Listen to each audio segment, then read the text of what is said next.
Lyra stood in the doorway of the small bedroom, clutching a worn bag that contained everything she and Nira owned. The room was simple but clean. A bed with fresh sheets, a small desk, a window with curtains. It was more than they'd had in 6 months. Nira rushed past her mother and threw herself onto the bed. Her bioluminescent patterns brightened slightly with excitement. "Soft, Mama. It's so soft." Lyra's throat tightened. How long since her daughter had slept in a real bed? Since before the war. Before everything fell apart. "This is your room," Jiho said from the hallway. "You can arrange it however you like. I know it's not much, but it is everything," Lyra interrupted. Then, remembering her dignity, she straightened. "Thank you. We will not be burden," Jiho smiled awkwardly. "You're not a burden. You're helping me. Remember?" He showed them around the apartment. It was small but comfortable. 2 bedrooms, 1 bathroom, a kitchen, and a living room. Pictures of Jiho's late wife decorated the walls. Lyra studied them briefly, seeing a kind-faced woman with Hana's smile. "Hana will be home from school in an hour," Jiho said. "I should warn you, she's very excited to meet you." Maybe too excited. The first meeting was chaos. Hana burst through the door, dropping her backpack and running straight toward Nira. "Hi, I'm Hana. Want to see my room? I have toys. Do you like dolls? I have 3. Before anyone could react, Hana threw her arms around Nira in an enthusiastic hug. Nira's entire body went rigid. Her skin patterns flashed bright red. She let out a sharp cry and pushed Hana away hard. Hana stumbled backward, her face crumpling. "I'm sorry." "I didn't mean—" She burst into tears and ran to her room, slamming the door. Jiho started after her, but Lyra touched his arm gently. "Wait," I explained. Lyra knelt beside Nira, speaking softly in their language. Nira's pattern slowly shifted from red to a calmer blue. Then Lyra turned to Jiho. "In Valerian culture, touch without permission is serious offense, like hitting someone for humans. Nira not understand your daughter meant kindness." Jiho felt like an idiot. "I should have thought about that." "I'm so sorry, not your fault. Not Hana's fault. We learn." Lyra stood. "I speak to Nira, you speak to Hana. We make them understand." It took an hour of careful explanation and apologies before the girls would even look at each other again. By dinner time, an uncomfortable peace had settled over the apartment. The first breakfast together was a disaster. Lyra didn't understand how to use the stove. Jiho tried to help, but their movements collided in the small kitchen. He burned the eggs. She dropped a bowl. Nira and Hana watched nervously from the table. Finally, they managed to produce something edible. Burnt eggs, slightly raw rice, and some vegetables that Lyra had prepared in a Valerian style. It was terrible, but when Hana took a bite of the strange vegetables and made a face, Nira giggled. Then Hana giggled too. Soon both girls were laughing and the tension broke. "I think we need practice," Jiho said, smiling despite himself. "Much practice," Lyra agreed. The next challenge came when Jiho took Lyra to the Refugee Integration Center to register the new living arrangement. The building was crowded with tired-looking aliens and frustrated human workers. Director Salman Lee met with them personally. She was a middle-aged woman with kind eyes and permanent worry lines on her forehead. "This is highly unusual," she said, reviewing the forms. "A single human man housing a Valerian widow and child. You understand how this might look to some people?" "I understand," Jiho said firmly. "But it's a practical arrangement. We're helping each other." Director Lee sighed. "I'm not judging you. Actually, I think it's admirable, but I have to warn you about what you're facing. Home inspections, monthly check-ins with a social worker, possible complaints from neighbors. Some people are not comfortable with aliens living in their buildings. We handle it," Lyra said quietly. Director Lee smiled at her. "I'm sure you will. I'm assigning Hyejin Choi as your social worker. She's good, fair. She'll visit once a month to check on things." She paused. "For what it's worth, I hope this works out for all of you." That night, Jiho lay awake wondering what he'd gotten himself into. From the living room, he could hear soft crying. He got up and found Lyra sitting on the couch, her face in her hands. Her patterns were dim and colored a deep, sorrowful blue. "Are you okay?" he asked quietly. She looked up, embarrassed to be caught. "I am sorry. I wake you." "You didn't. I couldn't sleep either." He sat down, keeping a respectful distance. "Do you want to talk about it?" "It is foolish. I should be grateful. We have home now, safety. But I miss my husband. I miss my world. I miss who I was before. Her voice broke. I was architect, respected, now I am charity case. You're not a charity case, Jiho said firmly. You're a survivor. You got your daughter through a war and across space to safety. That takes incredible strength. Strength? Lyra laughed bitterly. I live in stranger's home. Cannot feed own child properly. Strength would be standing on own. Strength is knowing when to accept help. Strength is doing what's best for your child even when it hurts your pride. Jiho paused. I know something about that. When my wife died, my friends had to teach me how to cook, how to do Hana's hair, how to talk to her about feelings. I hated needing help, but I needed it. Lyra studied him. You are kind man, Jiho. I'm just a man trying to do right by his daughter. Same as you. 3 days later, in the middle of the night, screaming woke the entire apartment. Jiho ran to the hallway and found Hana already outside the guest room door, her eyes wide with fear. Inside, Nira was crying hysterically. Lyra held her daughter, singing something in their language. It was a haunting melody, beautiful but sad. Lyra's patterns glowed soft green, a calming color. Jiho started to knock, but Hana grabbed his hand. Don't, Dad, she whispered. Let them be. He looked down at his daughter. How did you know? I have bad dreams sometimes too. About Mom. Sometimes you just need your parent, not other people. Hana's voice was small. Do you think Nira dreamed about the war? Probably. That's sad. Nobody should have to dream about scary things. They stood in the hallway for a while listening to Lyra's song. Eventually, Nira's crying faded. Jiho led Hana back to her room. Dad?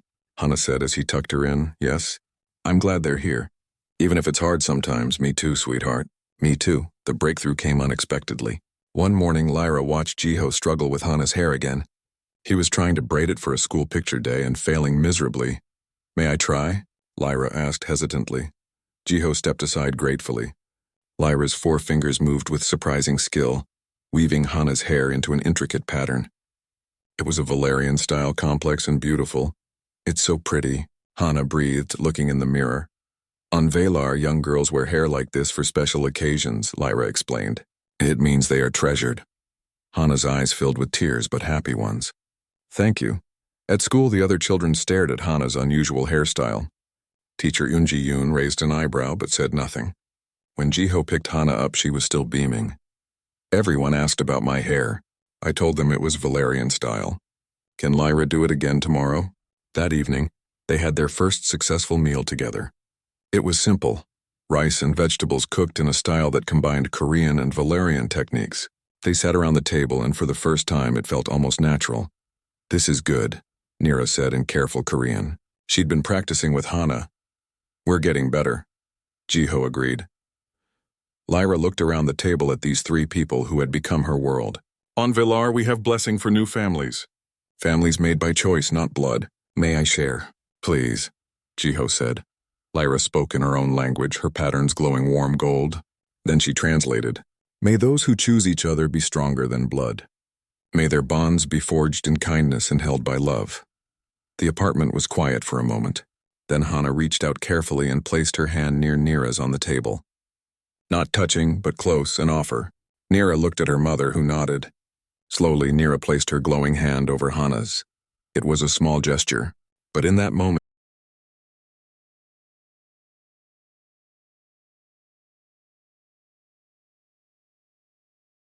Jiho stared at his daughter's hair with growing frustration. The brush tangled in Hana's long black hair for the 3rd time that morning. He tried to be gentle, but his rough hands were better suited for moving cargo containers than braiding delicate strands. Ow, Dad. Hana winced, her small shoulders tensing. Sorry, Jiho mumbled. He gave up on the braid and settled for a simple ponytail. It looked messy, but it would have to do. 3 years since his wife died, and he still couldn't get this right. Hana looked at herself in the mirror. Her 7-year-old face showed disappointment she tried to hide. It's okay, Dad, you did your best. Those words hurt more than any complaint. Jiho grabbed their breakfast bags and rushed Hana to school. As she climbed out of the car, she turned back to him. Dad, why don't I have a mom like the other kids? The question stabbed through his chest. It wasn't the first time she'd asked. I'm doing my best, sweetheart. I promise I'll try harder. But both of them knew trying harder wasn't enough. Hana needed something he couldn't give her, no matter how hard he worked. That evening, Jiho worked late at New Seoul Spaceport. He managed the cargo docks, making sure shipments moved efficiently between Earth and the colonies. It was exhausting work, but it paid the bills. Around midnight, he heard a noise from the back corner of the cargo bay. Probably rats again. He grabbed his flashlight and went to investigate. What he found wasn't rats. Two figures huddled behind a stack of supply crates. Their skin glowed faintly in the darkness, covered in patterns that shifted like moving water. Valerians. The alien refugees from the war-torn Andromeda sector. The taller one stood up quickly, positioning herself between Jiho and the smaller figure. Her glowing patterns turned sharp and angular. A defensive posture. She spoke in broken Korean. "Please, we go. No trouble." Jiho held up his hands. "Wait, I'm not going to hurt you." He shined his light more carefully. The adult Valerian was thin, too thin. Her clothes were torn and dirty. Behind her, a child sat slumped against the wall. The child's glow was dim and flickering, which even Jiho knew wasn't normal. "Your daughter is sick," Jiho said, pointing at the child. The woman's patterns flickered with fear and shame. "She need food. Proper food. We wait for housing. 6 months now. No place." Jiho made a decision his friends would probably call crazy. "Come with me." He led them to the employee break room. The woman was suspicious but followed anyway. Her daughter could barely walk. Jiho pulled out his dinner from his locker and set it on the table. "Rice, vegetables, and grilled fish. Eat." "We cannot," the woman said stiffly. "Valerians not eat meat." "The rice and vegetables then, please, your daughter needs it." Pride warred with desperation on the woman's face. Desperation won. She sat down and carefully picked out the vegetables and rice, feeding small bites to her daughter first before eating anything herself. Jiho activated the break room's translation software on his tablet. It would make communication easier. "I am Lyra," the woman said through the translator. "This is Nira, my daughter." "Jiho, what happened to you?" Lyra's story came out slowly. She had been an architect on Valor Prime. Her husband was a civilian engineer. When the Kryn invaded, they bombed the cities from orbit. Her husband died trying to help others evacuate a building. She and Nira escaped on a refugee ship. They arrived on Earth 6 months ago. The refugee system promised housing, but the waiting list was long. Too long, shelters were full. They had been sleeping wherever they could find space, eating scraps and emergency rations. "The emergency rations don't have the minerals we need," Lyra explained. "Nira is getting weaker. I try to give her my share, but it's not enough." Jiho watched the child eat. Nira's eyes were half closed with exhaustion. She couldn't be more than 12 years old, maybe younger. He thought of Hana, safe in their apartment, sleeping in her warm bed. "How can the system leave you like this?" he asked. Lyra's laugh was bitter. "There are 50,000 refugees. Not enough homes. Not enough workers. We are not priority." Jiho let them stay in the break room that night. He gave Lyra his jacket and found some clean blankets in the supply closet. It wasn't much, but it was better than the cold cargo bay floor. When he got home at 2 in the morning, he found Hana asleep at the kitchen table. Her homework was half finished. Crayon marks smeared where she'd fallen asleep on the paper. He picked her up carefully and carried her to bed. On the table, he saw her drawing. A stick figure family. Dad with his work uniform, Hana with her messy ponytail, and a blank space next to them with a question mark. Under it, she had written in careful letters, "Mom?" Jiho sat down heavily. He looked at the drawing for a long time. An idea started forming in his mind. It was crazy, probably impossible, definitely unconventional, but maybe it could work. The next evening, Jiho went back to the cargo bay early. Lyra and Nira were there, preparing to leave before anyone arrived for the night shift. They looked even more exhausted than before. "Wait," Jiho said. "I need to talk to you." Lyra turned, her patterns showing wariness. "You call authorities?" "No, I have a proposal." Jiho took a deep breath. "My apartment has 2 bedrooms. My daughter and I only use one. I work long hours and I'm not good at taking care of her the way she needs. She's lonely. She needs someone who can be there for her." Lyra stared at him, not understanding. "You need a home, food, safety. I can provide that. In exchange, maybe you could help with Hana, not as a servant, as a partner. Your daughter needs a family. Mine wants a mother. Maybe we can help each other." The silence stretched out. Lyra's patterns shifted through colors Jiho couldn't interpret. Finally, she spoke. You offer home to strangers? To aliens? I'm offering a solution to both our problems. It's practical. We both need help. Why? Lyra's voice was sharp with suspicion. What you really want? Jiho pulled out his phone and showed her a photo. Hana smiling but with sad eyes. I want my daughter to be happy. I want her to have what she needs. I can't give it to her alone. Can you understand that? Lyra looked at the photo, then down at Nira. Her daughter's glow was still dim and weak. Lyra's pride wanted to refuse, but her love for her child was stronger than pride. I need one night to think, she said. Take all the time you need, but please take this. He handed her a bag with food he'd brought from home. For Nira. Lyra accepted the bag with trembling hands. Her patterns flickered with an emotion Jiho would later learn was gratitude. Thank you. As Jiho walked away, he wondered if he was doing the right thing. It was a crazy plan. His friends would think he'd lost his mind. Society might judge him. But when he thought of Hana's lonely face and Nira's dimming light, he knew he had to try. Sometimes the right thing.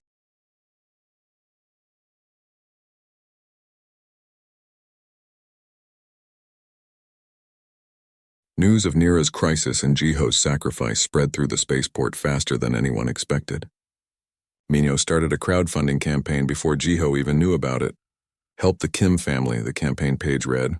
A single father emptied his savings to save his Valerian daughter's life. Let's show him what community means.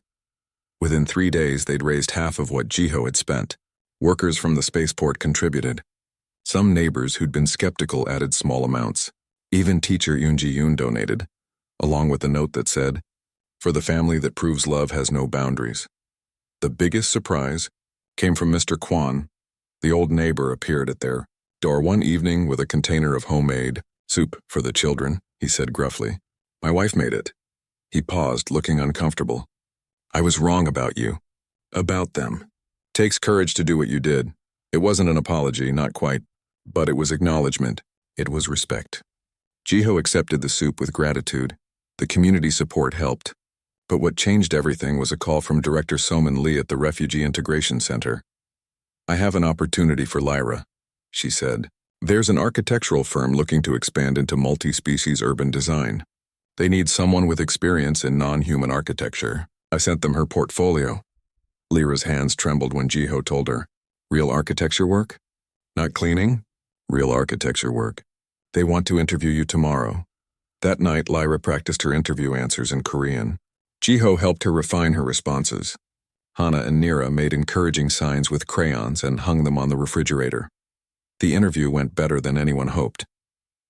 The firm's director was impressed by Lyra's portfolio, especially her work on buildings designed to accommodate different atmospheric needs. We're designing a mixed-species residential complex, the director explained. We need someone who understands how different species live. You'd start as a junior architect, but there's room for advancement. The salary was more than her janitorial job, much more. It was enough to contribute meaningfully to the household, enough to feel independent again. When Lyra came home with the job offer, she couldn't stop her patterns from glowing brilliant gold. She told them the news, her voice shaking with joy and relief. Hana and Nira squealed and hugged her. Jiho smiled broadly. I'm so proud of you. I can help now, Lyra said, tears streaming down her face. I can pay for things. I can be equal partner. You were always an equal partner, Jiho said gently. But I understand why this matters to you, and I'm happy for you. 2 weeks later, teacher Yoon Ji-yoon invited Lyra to give a presentation about Valerian culture to Hana's class. Lyra was terrified. What if they ask questions I cannot answer? What if they are cruel? They're children, Jiho said. They're curious, not cruel. Just be yourself. The presentation was a revelation. Lyra showed pictures of Valar Prime before the war. The bioluminescent forest that glowed at night. The crystal towers that sang in the wind. The children were mesmerized. She explained how Valerian families worked, how their patterns showed emotion, how their culture valued chosen bonds as much as blood relationships. The questions came fast. Can you change your patterns on purpose? What foods do you eat? Do you dream in colors? Lyra answered each one patiently. Then one boy raised his hand. Are you Hana's mom now? The classroom went silent. Lyra looked at Hana, who was watching her with hopeful eyes. She chose her words carefully, I am someone who loves her very much. I care for her, teach her, and try to make her happy. On my world, we say that makes someone family. What do you think that makes me on yours? The boy thought about it. I think that makes you her mom. After the presentation, Teacher Yoon pulled Lyra aside. That was wonderful. The children learned more today than they have in weeks. Thank you for sharing your world with them. At home, they established new routines. Every week they had culture night where they shared traditions from Earth and Valar. Jiho learned Valerian songs. Lyra learned to make kimchi. The girls invented fusion games that combined rules from both worlds. Nira taught Hana a children's song from Valar. It was about stars finding their way home across the darkness. Hana's pronunciation was terrible, but Nira was patient. You sound like you have rocks in mouth, Nira said, giggling. Well, your Korean sounds like you're singing everything. Hana shot back, laughing. They dissolved into giggles, the kind that only sisters share. Hyejin Choi came for her final assessment. She'd been monitoring the family for 6 months now. She interviewed each member separately, then together. At the end, she sat down with Jiho and Lyra. I'm recommending that this arrangement become permanent. I'm also filing paperwork for Lyra to become Hana's legal co-guardian. Lyra's patterns flashed with surprise. Legal guardian. That is possible? It's a lengthy process, but yes. The laws are slowly changing to recognize multi-species families. You won't be the first, but you'll be helping pave the way for others. Hyejin smiled. You're a good family. All 4 of you. 6 months after Lyra and Nira moved in, Hana declared they should celebrate. She spent the afternoon making cards with crayons for everyone. It's family day, she announced at dinner, handing out the cards. Jiho's card showed all 4 of them holding hands under a rainbow. At the top, in careful letters, Best Dad Ever. Lyra's card was similar, but it said Best Mom Ever. Lyra stared at it for a long moment, her pattern cycling through every color before settling on warm gold. You call me Mom? She whispered. Is that okay? Hana asked nervously. I know you're not my real mom, but you feel like one. Is that wrong? Lyra pulled Hana into a hug. Not wrong. Perfect. You are my daughter just as much as Nira. My heart has room for both of you. Nira had made cards too. Hers were simpler, but the love was clear.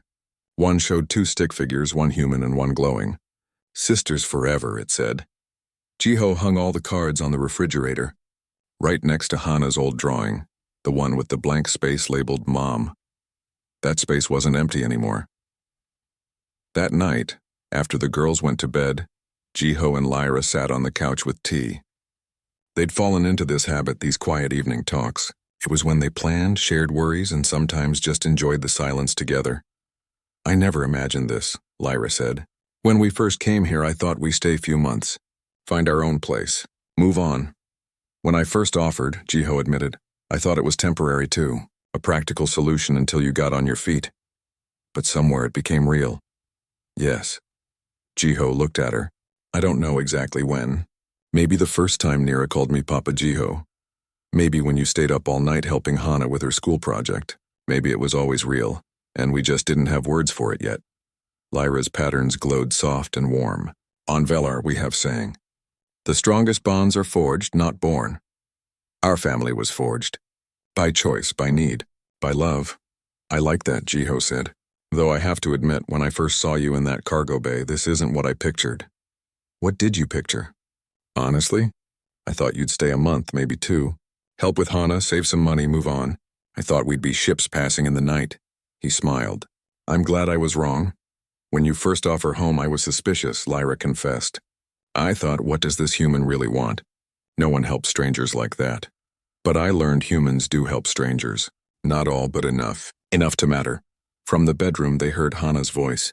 Nira, tell me about the singing towers again. Nira's response was soft but clear. They made music in the wind. Different notes for different seasons. Papa said they sang lullabies to the whole city. Your papa sounds like he was nice. He was, but Papa Jiho is nice too. Different nice, but still good. My mom was nice too. But Mama Lyra is nice in her own way. We are lucky girls. Yes, we have 2 families instead of 1. Jiho and Lyra listened to their daughters talk. Neither of them spoke, afraid to break the moment. Finally, Lyra whispered, they understand better than we do. They just accept it. No questions, no doubts. Children are smarter than adults sometimes, Jiho agreed. They know what matters. They sat together in comfortable silence, listening to their daughters drift off to sleep. Outside, the city hummed with life. Thousands of humans and aliens living side by side, building something new together. Their family was part of that new world. A small example of what was possible when people chose compassion over fear, when they saw past differences to the universal needs underneath, when they built bridges instead of walls. It hadn't been easy. There had been struggles, prejudice, misunderstandings, and moments of doubt. But they'd faced it all together and they'd come through stronger. Jiho, Lyra said softly. Yes, thank you.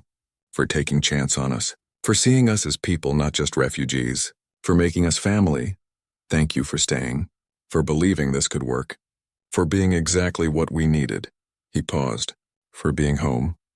Lyra's patterns glowed bright gold in the darkness. Home, she repeated. Yes, this is home now, and it was. Not because of the apartment or the city or even the planet. Home wasn't a place. It was the people you chose to stand beside.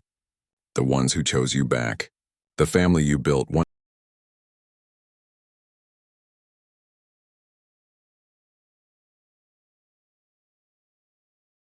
Everything changed on a Tuesday afternoon. Hana and Nira were playing in the living room while Lyra prepared dinner. Jiho was still at work. The girls had invented a game where Nira would make her patterns glow in different colors, and Hana would guess what emotion they represented. Blue is sad, Hana shouted, laughing. Nira glowed purple. What is this? Scared? Hana guessed. Yes. You are good at this. Nira's words cut off. Her eyes went wide. Her patterns flickered rapidly between colors, then started to dim. She swayed on her feet. Nira. Hana reached for her friend. Nira collapsed. Lyra dropped the knife she was holding and ran. She caught Nira before her daughter's head hit the floor. The child's skin had gone almost completely dark, just a faint flicker of light remaining. Mama? Nira's voice was barely a whisper. Hana! Call your father, now! Lyra's voice was sharp with panic. Her own patterns flashed between purple and deep blue, terror and grief. Hana grabbed the phone with shaking hands. Jiho answered on the first ring. Dad, Nira collapsed. She's not glowing right. Lyra is really scared. I'm coming. Call emergency services. I'll be there in 10 minutes. Jiho made it in 7. He burst through the door to find Lyra holding Nira, rocking back and forth, speaking rapid Valerian. Nira's eyes were half closed, her breathing shallow. The ambulance is coming, Jiho said. What's wrong with her? Mineral deficiency. I know symptoms. Common in refugee children. Not enough proper nutrition. Lyra's voice broke. I should have seen signs. I should have. Don't, Jiho said firmly. We focus on helping her now. Blame comes later. The ambulance arrived. Paramedics loaded Nira onto a stretcher. Jiho grabbed his keys. Hana, stay with us. Lyra, you ride with Nira. I'll follow with Hana. At the hospital, they were directed to the emergency room. A human doctor examined Nira, looking confused and concerned. I'm not familiar with Valerian physiology, he admitted. We should transfer her to the Interspecies Medical Center. They have specialists there. How far? Lyra demanded. 3 hours by transport. But it's the best option. 3 hours. Lyra's patterns flashed bright red. She might not have 3 hours. Jiho pulled out his phone. He had an idea. Wait, let me make a call. He called Minho at the spaceport. I need a favor. A big one. I need to find a Valerian doctor fast. Give me 10 minutes, Minho said without hesitation. While they waited, Nira's condition worsened. Her skin was now completely dark. Her breathing was irregular. Lyra held her daughter's hand, whispering prayers in their language. Hana stood close to Jiho, tears running down her face. Is Nira going to die? No, Jiho said, praying he was right. We're going to help her, Minho called back. There's a Valerian doctor at the Refugee Processing Center. Dr. Kale. He's agreed to come. He'll be there in 40 minutes. Thank you, Jiho breathed. Those 40 minutes were the longest of Jiho's life. They moved Nira to a private room.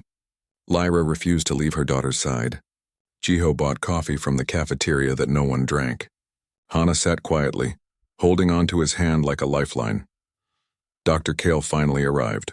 He was tall, even for a Valerian, with patterns that glowed a professional silver white. He examined Nira quickly and efficiently. Severe mineral deficiency, he confirmed. She needs an immediate infusion of crystallized nutrients. The treatment is expensive and not covered by standard refugee medical care. How expensive? Jiho asked. Dr. Kell named a figure that made Jiho's stomach drop. It was nearly all his savings. Money he'd been setting aside for Hana's education. He didn't hesitate. Do it. Jiho, no, Lyra said. Is too much. I cannot. She's part of our family now, Jiho said simply. We take care of family. He signed the authorization forms. Dr. Kale began the treatment immediately. They watched as he inserted a crystalline solution into Nira's IV. Almost immediately, her patterns began to flicker. Faint at first, then gradually stronger. After an hour, Nira's eyes opened. Mama? Lyra sobbed, pressing her forehead against her daughter's hand. I am here. I am here. Hana ran to the bedside. Nira, you're okay. Nira's patterns glowed soft pink, weak but present. Sister? She whispered in Korean. Yes, I'm here. We stay together?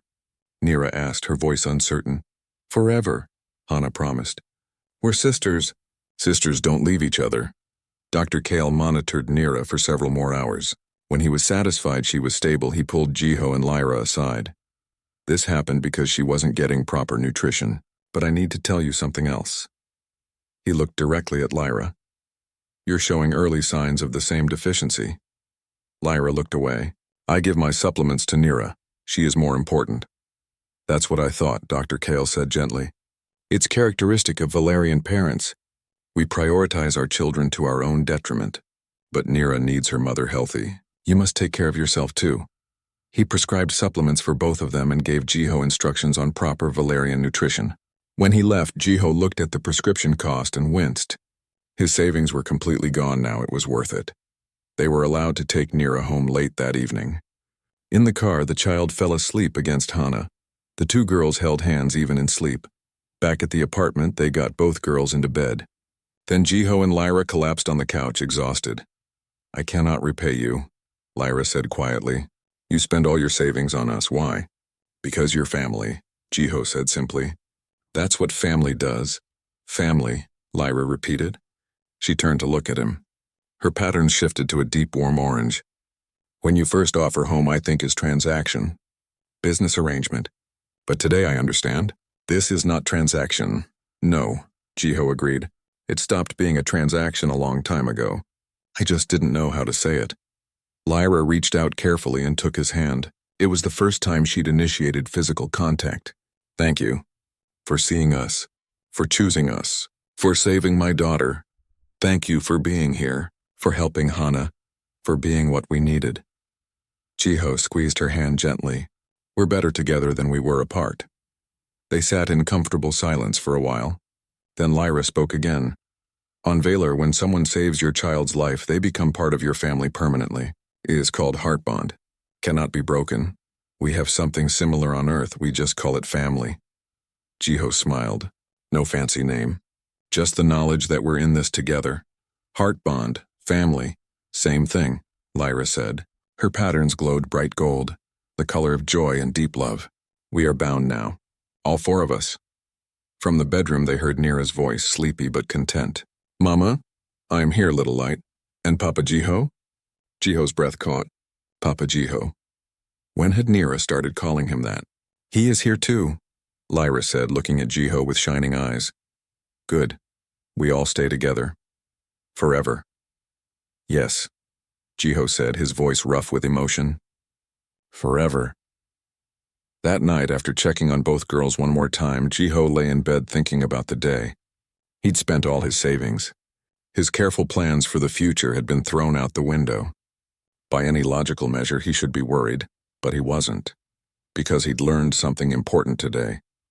Love wasn't a transaction. Family wasn't about keeping score or balancing accounts. It was about being there when it mattered. About sacrifice. About choosing each other every single day. He'd started this arrangement thinking it was practical, a solution to mutual problems. But somewhere along the way it had become real. They were a family now. Not by blood or even by law, but by choice, by commitment, by love, and that was the strongest bond of all. The trouble started in the hallway. Jiho was helping Lyra carry groceries when their neighbor, Mr. Kwan, stepped out of his apartment. The old man's face twisted with disapproval. You're still keeping those aliens in your home? Mr. Kwan said loudly. Other doors opened, neighbors peering out to watch. Jiho set down the grocery bags carefully. Lyra and Nira are my guests, Mr. Kwan. They're not causing any trouble. Not causing trouble? You're letting them live with your daughter. What kind of father puts his child at risk like that? Lyra's patterns flickered nervously, but she kept her head high. Jiho felt anger rising in his chest. The kind of father who teaches his daughter that compassion matters more than fear. Jiho said firmly, the kind who shows her that being human means helping others, not turning them away. You'll regret this, Mr. Kwan muttered, going back into his apartment. But Jiho had seen the other neighbors watching. Some looked uncomfortable, others nodded slightly in approval. The building was divided. That evening, Lyra was quiet at dinner. Afterward, she asked to speak with Jiho privately. I must find work, she said. I cannot live on your generosity. I must contribute. Lyra, you help with Hana. You cook, you clean. That's contribution. No, that is exchange. I need to earn money. To stand on own feet, her voice was firm. I was architect on my world. Important. Here I am nothing. I need to be something again. Jiho understood that feeling. Okay, let's find you work. Finding work was harder than either of them expected. Lyra's architectural credentials meant nothing on Earth. Human employers looked at her portfolio through the translator and shook their heads. Different building codes, different materials, no Earth experience. Some didn't even try to hide their prejudice. We don't hire aliens. One interviewer actually laughed at her. After dozens of rejections, Lyra finally found something. A night shift janitorial position at a medical complex. The pay was terrible. The hours were exhausting. But it was work. I start tomorrow, she told Jiho, her patterns showing both pride and shame. You don't have to do this. Not this kind of work. Yes, I do. For myself. You understand? He did. When his wife died, everyone told him to take time off work. But working had kept him sane. It gave him purpose when everything else fell apart. Then I'm proud of you, Jiho said. And he meant it. The next problem came from school. Hana came home crying, Nira walking beside her with worried patterns. What happened? Jiho asked, pulling Hana into his arms. Minjae's mom came to school. She talked to teacher Yoon. She said I was contaminated because I live with aliens. She said her son can't play with me anymore. Lyra's patterns went dark. This is my fault. I bring you trouble. No, Jiho said sharply. This is that woman's fault for teaching her son prejudice. Not yours. The next day, teacher Eunji Yoon called Jiho in for a meeting. She was professional but concerned. I'm required to file a report with social services, she explained. A parent made a formal complaint about Hana's living situation. It's procedure. Is Hana in danger in my home? Jiho asked carefully. Teacher Yoon met his eyes. Personally, no, I see Hana every day. She's happier than she's been in years. Her homework is done. She smiles more. But I still have to file the report. 2 days later, Hyejin Choi arrived for an unscheduled home inspection. She was younger than Jiho expected, maybe 30, with sharp eyes that missed nothing. She checked the bedrooms, the food in the kitchen, the cleanliness of the bathroom. She reviewed Nira's medical records and asked about their daily routines. Finally, she asked to speak with Hana alone. Jiho and Lyra waited anxiously in the kitchen. 20 minutes felt like hours. When Hyejin emerged, her expression was unreadable. She sat down at the table. I asked Hana if she feels safe here, if anyone has hurt her or made her uncomfortable. Do you know what she said? Jiho shook his head, his heart pounding. She said, Lyra makes me feel the way I think moms are supposed to make you feel. Safe and loved and like you matter. Hyejin smiled slightly. I'm closing this complaint. Your home is fine. Better than fine, actually. Lyra let out a breath she didn't know she'd been holding. Her patterns shimmered with relief, but Hyejin wasn't finished. However, I want you both to understand something. There will be more complaints, more inspections. Some people can't accept that families come in all shapes and sizes now. You need to be prepared for that. We prepare, Lyra said quietly. Together. Despite the difficulties with adults, Hana and Nira grew closer every day. They invented their own games combining human and Valerian rules. They taught each other words in their languages. They shared secrets the way sisters do. One afternoon, Jiho heard giggling from Hana's room. He peeked in to see them playing hide and seek. Nira was trying to hide behind the curtains, but her bioluminescent skin glowed right through the fabric. I can see you. Hana laughed. Not fair. Nira protested, but she was laughing too. My skin betray me. They collapsed on the floor in giggles. Nira's patterns glowed bright gold, a color Lyra had explained meant pure joy. It was the first time Jiho had seen that color on either of them. He found Lyra standing in the doorway watching the girls. Tears streamed down her face, but she was smiling. "Are you okay?" he asked softly. "I not hear Nira laugh like that since before war, since her father alive." Lyra wiped her eyes. "I forgot she could be happy." "You give that back to her, to us." "You gave it to us too," Jiho said. "Hana hasn't been this happy in years." That night, Jiho met his best friend Minho at a bar. He needed to talk to someone who knew him before all this started. "Be honest with me," Jiho said after his second drink. "Am I being selfish? Am I using them to fill the hole my wife left?" Minho was quiet for a moment. "You want my honest answer?" "Yes, maybe you are. Maybe they're using you too for safety and shelter. So what?" Minho leaned forward. "Sometimes people need to use each other. That's okay, as long as everyone benefits. And from what I see, all four of you are better off than you were before. But what if I'm not being fair to them? What if they feel trapped? Then they'll leave. They're not prisoners. They're choosing to stay." Minho smiled. "Stop overthinking this. Just be present. Just care about them. That's all any of us can do." The advice helped. Jiho went home feeling lighter. A week later, they attempted to cook together again. This time they had a plan. Jiho and Lyra worked side by side in the kitchen, no longer colliding. He handled the Korean dishes. She prepared the Valerian ones. The girls set the table together. The result was a fusion meal that shouldn't have worked but somehow did. Kimchi next to crystallized vegetables. Rice mixed with a Valerian grain. Flavors from two different worlds on one table. They sat down to eat. Hana, without being asked, put her hands together. "Thank you for this food and for our family," she said. Lyra added her own blessing in Valerian, then translated. "May those who choose each other be stronger than blood. May their bonds be forged in kindness and held by love." Nira spoke up in careful Korean. "And may we always be together." As they ate, Jiho looked around the table. This strange, impossible family they'd created. A human widower and his daughter. A Valerian widow and her child. Brought together by desperation and held together by something stronger. It wasn't perfect. There would be more struggles, more prejudice to face, more cultural misunderstandings to navigate. But right now, in this moment, they were together. They were trying. They were caring for each other. And that was enough. After dinner, the girls went to play in Hana's room. Lyra started clearing the table, but Jiho stopped her. "You're exhausted from work last night. I'll clean up." "We do together," Lyra said firmly. "That is how family works, yes?" Jiho smiled. "Yes, that's how family works." They washed dishes side by side, listening to the sound of the girls laughing in the next room. Outside, the world might judge them. Neighbors might gossip. Systems might question them. But inside these walls, they had something real, something worth fighting for. They had each other.